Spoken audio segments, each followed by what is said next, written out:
పరిశుద్ధ గ్రంథం నుండి అపోస్తులుడైన పౌలు కొరింథీయులకు రాసిన మొదటి పత్రిక 6వ అధ్యాయం చదువుకుందాం. ఇప్పుడు మహోన్నతుడా, మహాకృపగల దేవా, న్యాయాధిపతివి నువ్వు తండ్రి. ప్రభువా, మమ్మల్ని ప్రేమించి నీ కృపలో భద్రపరిచి మరి ఒక రోజును అనుగ్రహించి ప్రభువా, ఈ సమయంన మేమందరము నీ వాక్యం ధ్యానిస్తుండగా ప్రభువా, మా మనసులను తండ్రి నీ వైపుకు తిప్పుకొని మీరు ఏమి మాకు చెప్పాలనుకుంటున్నారో మేము అది గ్రహించుటకు తగిన జ్ఞానం ఇవ్వమని యేసయ్య పరిశుద్ధ నామం అడిగి వేడుకుంటున్నాను మా తండ్రి, ఆమెన్.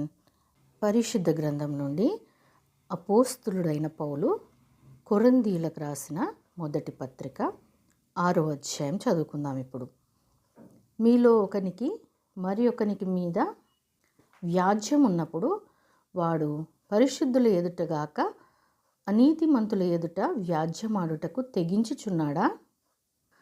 పరిశుద్ధులు లోకమునకు తీర్పు తీర్చుదురని మీరెరగరా? మీ వలన లోకమునకు తీర్పు జరగవలసి ఉండగా మిక్కిలి అల్పమైన సంగతులను గూర్చి తీర్పు తీర్చుటకు మీకు యోగ్యత లేదా? మనము దేవదూతలకు తీర్పు తీర్చుదుమని ఎరుగరా? ఈ జీవన సంబంధమైన సంగతులను గూర్చి మరి ముఖ్యముగా తీర్పు తీర్చవచ్చును గదా. కాబట్టి ఈ జీవన సంబంధమైన వ్యాజ్యములు మీకు కలిగిన ఎడల వాటిని తీర్చుటకు సంఘములో తృణీకరింపబడిన వారిని కూర్చుండబెట్టుదురా? మీకు సిగ్గు రావాలనని చెప్పుచున్నాను. ఏమి, తన సహోదరుల మధ్యను వ్యాజ్యం తీర్చగల బుద్ధిమంతుడు మీలో ఒక్కడైనను లేడా? అయితే సహోదరుడు సహోదరుని మీద వ్యాజ్యమాడుచున్నాడు, మరి అవిశ్వాసుల ఎదుటనే వ్యాజ్యమాడుచున్నాడు. ఒకని మీద ఒకడు వ్యాజ్యమాడుట మీలో ఇప్పటికే కేవలం లోపము. అంతకంటే అన్యాయం సహించుట మేలు కాదా? దానికంటే మీ సొత్తులను అపహరింపబడనిచ్చుట మేలు కాదా? అయితే మీరే అన్యాయం చేయుచున్నారు, అపహరించుచున్నారు, మీ సహోదరులకే ఈలాగు చేయుచున్నారు. అన్యాయస్తులు దేవుని రాజ్యమునకు వారసులు కానేరరని మీకు తెలియదా? మోసపోకుడి. జారులైనను, విగ్రహారాధకులైనను, వ్యభిచారులైనను, ఆడంగితనము గలవారైనను, పురుష సంయోగులైనను, దొంగలైనను, లోభులైనను, త్రాగుబోతులైనను, దూషకులైనను, దోచుకొనువారైనను దేవుని రాజ్యమునకు వారసులు కానేరరు. మీలో కొందరు అట్టివారై ఉంటిరి, కానీ ప్రభువైన యేసుక్రీస్తు నామమునను మన దేవుని ఆత్మయందును మీరు కడుగబడి పరిశుద్ధపరచబడిన వారై నీతిమంతులుగా తీర్చబడితిరి.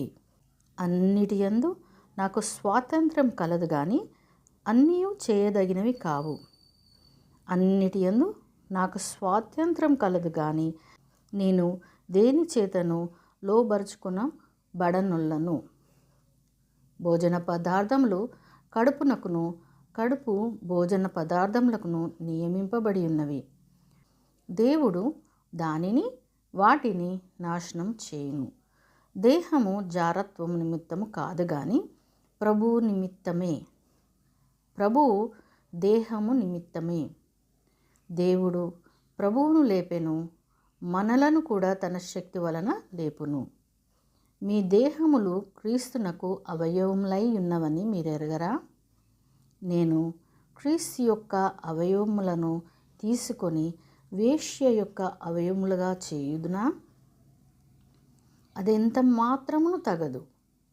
వేశ్యతో కలుసుకొనువాడు దానితో ఏకదేహమై ఉన్నాడని మీరెరుగరా? వారిద్దరూ ఏక శరీరమై ఉందురు అని మోషే చెప్పుచున్నాడు కదా. అటువలే ప్రభువుతో కలుసుకొనువాడు ఆయనతో ఏకాత్మయై ఉన్నాడు. జారత్వమునకు దూరముగా పారిపోడి.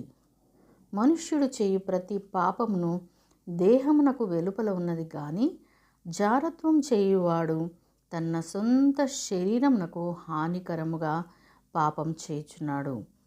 మీ దేహము దేవుని వలన మీకు అనుగ్రహింపబడి మీలోనున్న పరిశుద్ధాత్మకు ఆలయమై ఉన్నదని మీరు ఎరుగరా? మీరు మీ సొత్తుగారు, విలువ పెట్టి కొనబడిన వారు గనక మీ దేహంతో దేవుని మహిమపరచుడి. దేవుడు తన పరిశుద్ధ వాక్యమును మనందరి వినికిడిలో ఫలింపచేయునుగాక. ఆమెన్.